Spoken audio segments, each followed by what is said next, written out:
place for single set training? Why has multi-set training changed? Part of it could probably be linked to Will Kramer's research and articles that he's done and synthesis that he's done, and to say multi-set training is superior, especially for trained athletes. And this has taken years and years of time to do this. So we have to, again, think, where did periodization really come from? Where did speed development come from? How do we all know knee up, heel up, toe up? How do I interact with athletes?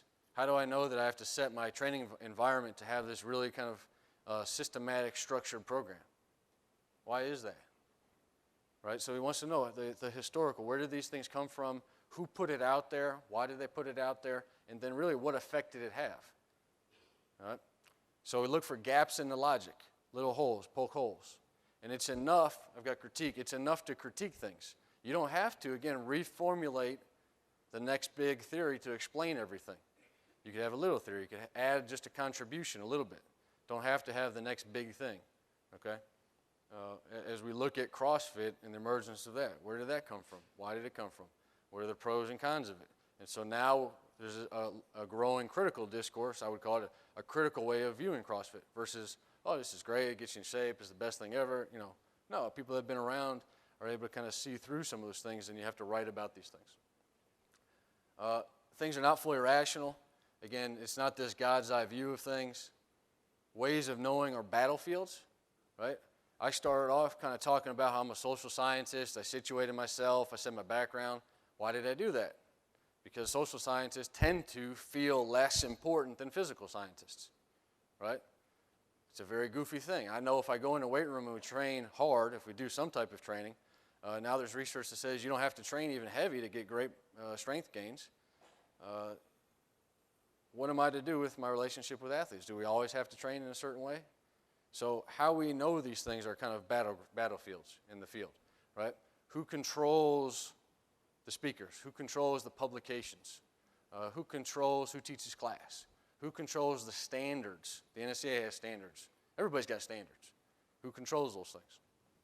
Okay, and the last concept I'll touch on a little bit today as well. Foucault was very interested in control and freedom, okay? And we don't think of it as, you know, stand up, sit down. It's not so explicit.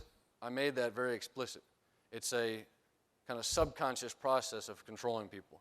You're doing things in a way that ends up kind of influencing and controlling them rather than helping them maybe develop their own way, their own, again, way of coaching, their own way of being an athlete. We might think that a lot of athletes have to do the same things or similar things. Why is it? All right, I'm going to break these things down now, kind of understanding with Foucault. I'm going through him. So where does strength conditioning coaches' knowledge come from? All right, for the most part, I would say it probably comes from physiology, sports psychology, and a little bit of pedagogy. If you look at the breakdown of the CSCS exam and the various exams, right, physiology, nutrition, drugs, program design, speed development, it's high physiology in the NSCA Essentials, and these are good books. I'm not saying that's not what I'm saying. I'm just pointing out what's out there and kind of where this guides us. So I'm not favoring one over the other per se, I'm just pointing it out. There's a chapter on sports psychology, one chapter. There's no chapters on ethics, sociology, social issues. There's one chapter on nutrition, right? So if you're a nutritionist, you're going, one chapter on nutrition. Right? You're a psychologist, and you're going, one chapter on psychology. You know, my relationship with the athletes and the relational part of things and the things on pedagogy, coach-athlete relationships, instructional skills. You know, yeah, that's where, you know, the coaches have the battles and say, you know, you have to be a good person. You have to be a great communicator. You have to get in there and you have to have that relationship and build that trust. That's huge in the field of coaching education and social psychology. So again, who control? Well, most of the people and the foundation of NSCA has developed into a lot of physiologist-based. And that's good. We need that. We can't have that. We have to have that in our field. But what that does is it puts forth some ways of knowing, and it marginalizes other ways of knowing, right? And so the journals that we read, who gives the talks, all those things affect ultimately what we know and what counts as knowledge, okay? So we've got the common things, right? Terry Orlick wrote Pursuit of Excellence. It's a common book in sports psychology. We've got various training programs, worksheets. Tudor Bompa, and Greg Hoffnow have the worksheets in periodization, program design. You've got up in the top corner, that's kind of a Schulman model of pedagogy, where you've got the knowledge of the learner, the student, and the instruction, and then you've got technology. All those things influence our field. So I think some dominant ways to think of coaching: the coach is the expert, the authority. Somebody was telling me earlier too, you got to go to the people in your field. The coach is a scientist. Coach as a disciplinarian, right? Somebody was on ESPN the other day, one of the players, or might have been a former quarterback in Notre Dame. They want to generalize coaches. There's two types of coaches. There's the player's coach and there's the disciplinarian coach, right? Nick Saban's the disciplinarian coach. He's rigid. We've generalized everything about Nick Saban and his whole program with one word. Okay? Coach is a planner in periodization and a very kind of rigidly controlled thing. And I think about this when I'm teaching students too, is, all right, we got to write a program in class. We have to do a project. Let's write a program. Do the warm-up, do the speed, do the agility. And ultimately, one of the things that does too is it kind of controls athletes a little bit. We've already determined before they've met an athlete, they talked to an athlete, before they've done really an individual needs analysis, we've already said this is kind of the workout that you're going to do. I've already got it in my mind made up. Now, I'm overstating things a little bit, I think, but I'm kind of generalizing some small truths. All right, so again, this concept of power and knowledge. Okay, power is a relational force. It integrates with knowledge, right? I say stand up, we stand up, sit down. We do these things. So how do we, as a strength coach, how do we exercise, how do we use our power knowledge?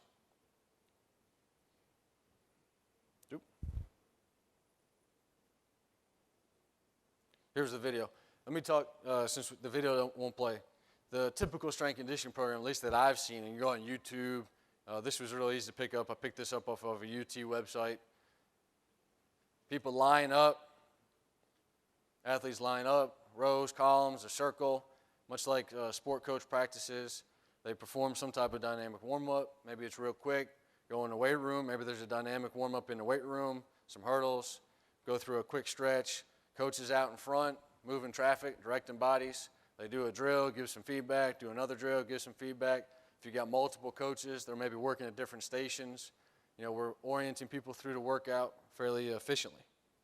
Okay? So one of the effects of the typical strength conditioning program, you get big, strong athletes. We get these good things, all right? And we credit the strength coach for helping produce the beasts, the freaks. Wow, their team's jacked. They look great. Strength coach must be doing a good job. We speculate those things. Here's some other effects, and these are kind of the negative effects. And we have to be critical about what we're doing as well. Injury, all right? Chronic injuries, acute injuries. Mishaps or so-called accidents in the weight room. Were they an accident? Could have been preventable. Chronic injuries, ACLs, ankles, knees, tendonitis. How much of that is self-inflicted? In my own experience in the field, in a relatively young time frame, it seems that the field has gone from really just kind of the crushing athlete mentality, and let's just do as much work as possible and wear them out. Maybe it'll keep them out of trouble. And we're going to get them stronger that way, just by making sure we're doing enough work.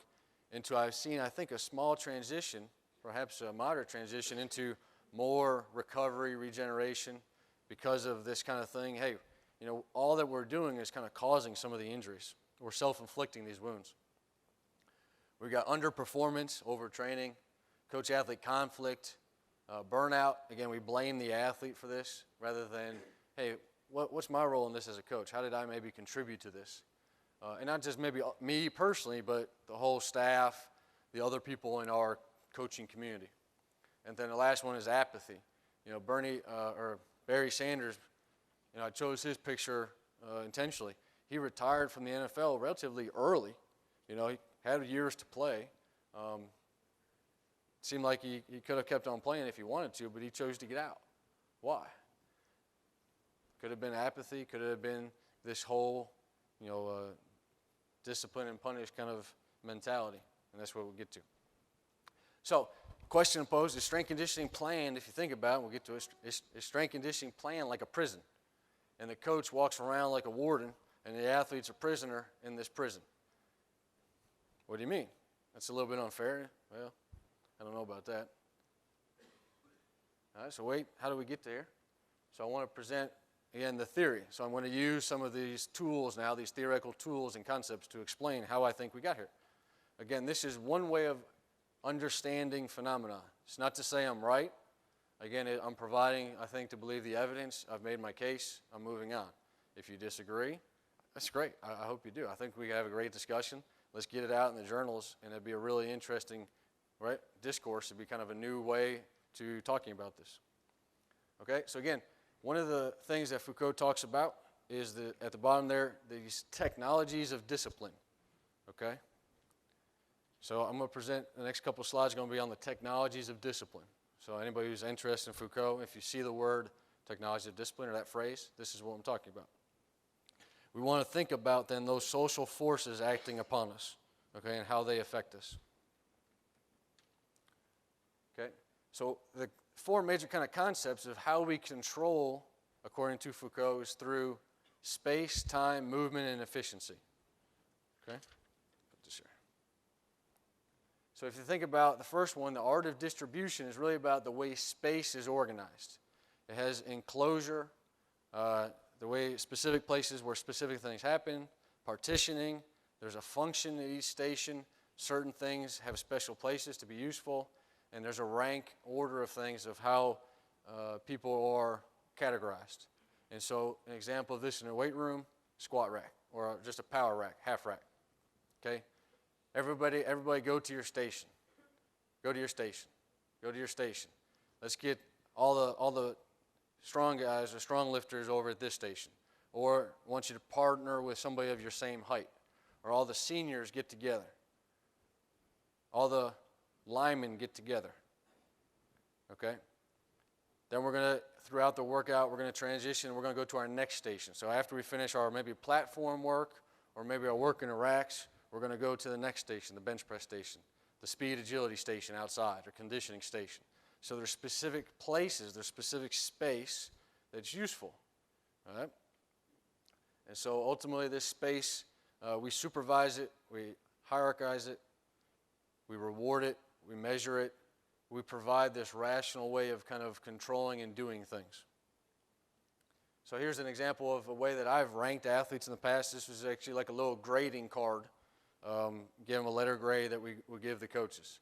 You know, so I would measure you objectively based on other performance measures, based on evidence that's published, based on my own experience. I would give you a grade on strength, speed, conditioning, body weight, anything. I could literally measure anything. All right? And if we can't measure it, we'll figure out a way to measure it. If it's not physiological measurable, you know, if we can't do it on a force plate or a vertical jump and do it like that, then we'll give a subjective test and we'll still make it a little bit quantifiable. Okay, the next way to control is through control of activity or the control of time. So we provide a timetable. We have a practice plan. Or we have the temporal elaboration of the act. We break down the movements into specific components. We correlate then the body with the gesture. We have the body becomes a apparatus, a machine. So the lifter, the person lifting is an extension of the sled, the speed bullet, the ladder, you know, the bar, the dumbbell, whatever it may be. All right? And then we work them and we get our maximum efficiency because we're controlling the time of things. All right, then we move on to the organization of genesis. This is this term of how do you organize the efficient movement of things. Again, you read the textbooks and you go through and you've got your speed agility, your plyometrics. After that, you know, we're getting out of, because of some of the research, we're getting out of static stretching before. We do our resistance training, we do our conditioning, then we stretch. And we have supplements and shakes afterwards. And I'm not saying that's bad or it's ineffective, but we're going to break down to how this, again, we said this might affect athletes negatively in some ways. And then we have the last component is this kind of composition of forces. This is the combination of everything. So we've got to continue the machine running. We develop models, the LTAD, long-term athlete development model. We develop tier systems. We develop a system for progression, and we've already got things laid out in place. They're no fail. Follow the system works, it's going to happen, okay? And to an extent, that's correct, okay? We've already kind of said there are also, if we're observing in practice, some negative things. Why isn't this athlete buying in? Why aren't they locked in? Why aren't they focused? Why are they getting injured? Something about our system perhaps isn't working as good as we think, okay? There's also these 3 other instruments that support discipline, okay? And they're called the normalization, the hierarchical observation or surveillance, and examination. So within the strength conditioning, normalization, there is a normal way of doing exercise technique, right? You've got to do it like the elite level athletes. That frame of reference is often our gold standard, our normal technique, the best way of doing things. You've got to run like Maurice Green, Usain Bolt. You've got to run like those people because they're the best. That's how it's done. There's a proper way to do the snatch, clean, and jerk. That's how you got to do it. There's a proper way to perform the bench press. You've got to have your body down in this position. And there's a proper way of doing the step up. You've got to have one leg up, one leg down, one leg down. No matter if there's inefficiencies in that or if not everybody can do that, that becomes maybe like a dominant way of thinking about things. The strength coach observes. He stands on the side, right? We line our platforms up so we can sit there and we can observe every rep, every set. We got to count them. We got to bust them. If they're not doing it every rep, right, we're going to punish them. We're going to punish them, or we're going to punish the whole team. So we have to observe, we have to survey them. All right? Like the warden then, we become this kind of invisible force controlling athletes. We don't have to say, I'm controlling you. All right? They've already developed a conscience to control themselves. All right? And then we have, because people like it and we do it, we have the examination, the test days, pre-test, post-tests. We examine them, and then we've got our way of normal planning. So all these things build together to, this is the normal plan, right? This is how a lot of people do things. This is the accepted way of doing it. Now there's some variation, but this is a generalization. The athlete becomes a machine, a robot. We've got everybody that kind of looks the same. They're taught to do the same things. And so this is not only the normal way of we do things, it has the effect that maybe athletes are supposed to be normal and the same. Okay? So again, the problem gets to be that machines can break. One size doesn't fit all. This is counterintuitive and kind of against some of the research on individuality, individualization, doing really a thorough needs analysis and working with athletes. It's already discounted their knowledge. Okay? So we want to be efficient. We've got to be, now we use evidence-based research. We use the best science available. We control them because we know what's best. And ultimately, it may lead to what's called docility, right? It's this moldable, pieceable clay, right? We shape them up, we build them, we get them to fit our program, right? We shape them how we want them to be, but ultimately that may have some of those negative unintended effects. Right? I'm not exactly sure why I picked Belushi here, but you don't want to go through coaching. We don't want maybe athletes to go through our programs fat, drunk, and stupid, right? We really want to think about these things and be a little bit more kind of critical on how am I or how are we exercising our power to ultimately kind of create some of these bad things, okay? Maybe there's a different way of coaching, of lifting, of training, of doing things, all right, that would be better for this particular athlete. So these are in the handouts too, some various research supports on Foucault and how too much discipline and control can be a bad thing.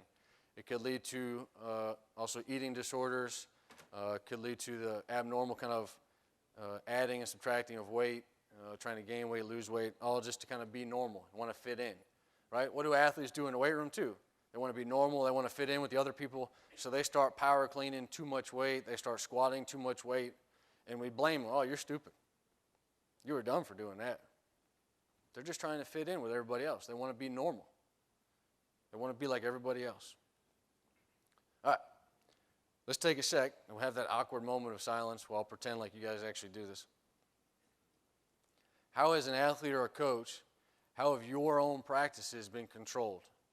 So if you're on this page, you want to take notes, think about, in addition to some of the things we've identified, how was space, time, movement, or the flow of things controlled? Now the time for the awkward pause.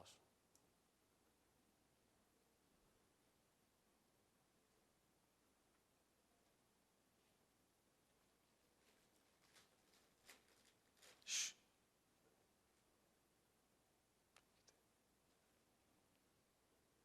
I just disciplined her. Subtle. All right. Anybody want to share anything? Nobody does it. Yeah, what you got? Space can be controlled by safety in the room. Yeah. Time can be based on class schedule. Hold on, everybody, he said, when he says space, too, the issue of safety is very big, right? She's been disciplined about 3 times since she's been here playing on the escalators due to safety, right? I'm sorry, what else? Time, class schedule. So, yeah, you got to get them in, got to get them out. They got to get to class. We've only got before the bus takes them home, maybe, for a high school setting. Some of your movements controlled by the equipment in your room. Okay, yep. They are so, what? Kids are so undisciplined, right? But they're so curious, too. So you have to wonder, how does being disciplined affect your curiosity and your desire to learn? Because I have no problem ever convincing my kids, I got 3 of them now, trying to convince them to try to learn or do something or try to coach. Been coaching for 37 years. On a Thursday at practice, during practice, he said, go ahead and take Timmy over there.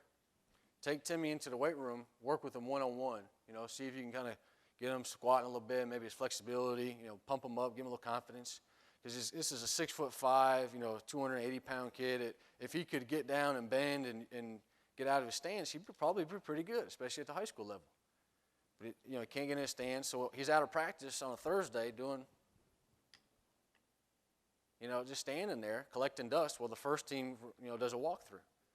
That's a great time where the coach, I asked him afterwards, right, thinking about dominant ways of doing things. I said, Coach, why'd you do that? I've never seen a coach during practice say, take one of your healthy players who's out there contributing into the weight room and work with them one-on-one. I've never seen that. And he said, well, in the past, we didn't have you, somebody like you. All the coaches were coaching, so we've got you. I thought it'd be better for him. Maybe he'll buy in and start working on it. And you know what? We controlled that athlete, but we got out of this kind of regular dominant way of thinking about things. Right? He critiqued it. He critiqued the normal way of doing things. And ultimately it led to this kid is now, I'd say lost 10, 15 pounds. He's squatting a few inches deeper. He's stretching every day after practice in our off season. So it's really kind of interesting to see how maybe that kind of spark and now this thought process is kind of elaborating on this, at least particular athlete. Okay.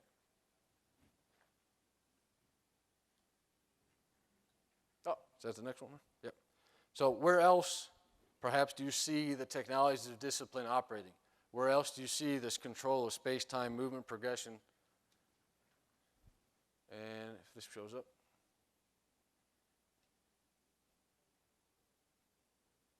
Military, prison, schools, right? So the work of kind of Foucault, he says, if you think about and you look at sports, schools, the military, the prison, to some degree they share some similarities in how they function. Okay? So there's a lot of activity of all of them marching and this and that. And the history of sports, you look at the history of sports and Coach General Neyland at Tennessee was a big thing, right? And you look at the coach as the general, the field commander, and you got to organize all of those bodies. And in a big sport like football, baseball to a degree, you've got all those bodies and we have to control them because if we're not in control, right? Ooh. Okay? So we want to think about for a second, again, another awkward moment, how do I reduce the use of discipline or control? How can I alter, in this case, space, time, and movement? Okay? And I'll put up here, this is the summary of kind of those concepts. So the art of distribution, the space, the time, the flow, the control of activities. 10 minutes. Thank you very much. She's disciplining me now. Doug is disciplining me. How do we control these things? So here's the summary of how do I disrupt some of these things? How can I make a change in my system? Okay? We went down to the gym here yesterday, and she gets on the elliptical, then she goes over to the treadmill, walks, then she goes over to the weights and picks up the 5-pound weights, does like squat, press, gets back on the treadmill. There's no controlling, right? I could control her, conceivably, but she's already gone on her own. Boom, boom, boom, boom. She's like a little pinball, okay? In a weight room, that would drive coaches. Some of us are on the field, that would drive us nuts. You know, I can't see what's going on. It's a very kind of paranoid way of doing it. So how do I disrupt some of these things? Let me just, for the sake of time then, since I'm being disciplined, give some examples. Change the location. Change your training environment. Go inside, go outside, go to the beach, go to the sand pit. Those are things that we already do. But maybe I could do different exercises in different places. Change things up. Create open state places. All right? I can move things around in the weight room, move machines around. I can move equipment around. I can move bodies around in different ways. I can think about, and another talk's going to talk about, if you have limited equipment, how can I develop different exercises? All of those are thinking, right? You're thinking, you're critiquing, you're trying to develop a better system. Allow options. All right? Not everybody has to do squat. Maybe you squat, maybe you leg press. Oh, leg press, God, they're going to, wait a minute. We got middle school kids that can't squat. They can't hardly do anything. And we're jamming them into a square, right? Why can't they do a step up? Why can't they do a lunge? All right, develop some other types of strength. We've got to squat. We've got to squat. I saw somebody post on Facebook today. The squat is the king of all exercises. Right? Anyway, I like to squat too. I squat, but again, it's not necessary for everybody of every fit. Mix abilities. Put the weaker lifters, supposedly with the stronger lifters. Mix people of various techniques, various ages. Have an individual period. This I thought is a very good concept and something I ended up doing by accident from a head coach telling me I want to specify the training more. And we had a specific time at the end of the workout for 20 minutes where we already had kind of pre-agreed this athlete needs to work on flexibility, conditioning, strength, weight gain, whatever, and they dispersed and did it. And I became a facilitator rather than a disciplinarian, so to speak. Have the core lifts and let athletes choose some. Play with machines. Be less efficient and maybe more effective.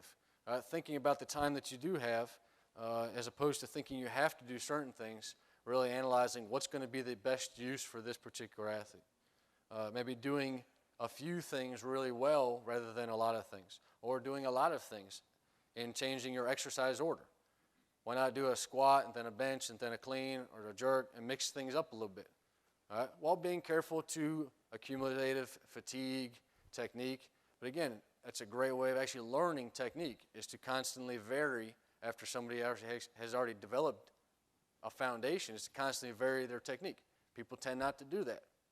Why not? Alter the exercise order.